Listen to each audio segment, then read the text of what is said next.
ሰላም ወዳጆች እንደምን አላችሁ?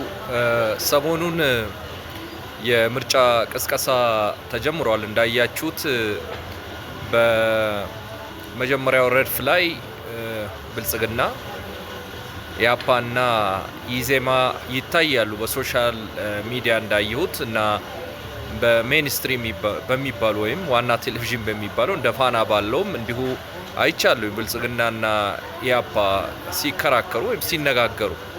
እኔ ገና ከመጀመሪያው ወይም ገና ከጅምሩ ልክ ፊሽካው ሲነፋ ብልጽግና ጎሎች እየገቡበት ይመስለኛል እና አሁን ከኢዜማ ከኢያፓ አንጻር ብልጽግና 1-0 እየተመራ ይመስለኛል። ይሄን ነገር ቶሎ ካላስተካከለ አሸንፎ አገረ መንግስቱን ይጠቀልላሉ እንኳን ባንል ብዙ ቻሌንጆች እንደሚገጥሙት አልጠራጠርም። ቢያንስ ህዝቡን ይቀሰቅሱበታል።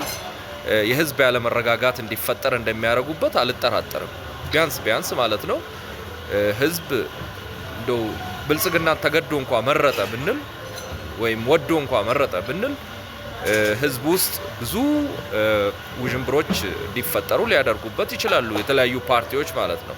እና ገና ካሁኑ ያየሁትና የተረዳሁት ገና ኤርሊ ነው፣ ገና ፊሽካ መነፋቱ ነው። ግን ካሁኑ በኔ ግምገማ ማለት ነው በሶሻል ሚዲያ ብልጽግና ጎል ገብቶበታል እና ይሄንን ጎል መቀልበስ መቻል አለበት፣ አለበለዚያ በጣም አደገኛ ነው። እኔ የኢዜማ የቅስቀሳ ሁኔታ በተለይ ሶሻል ሚዲያን አጠቃቀም በእውነት ሳላደንቅ አላልፍም። ዛሬ ማታ በዚህ ላይ ከወዳጆቼ ጋር እወያይበታለሁ። ገብታችሁ ለመወያየት ፎሎ አድርጉ።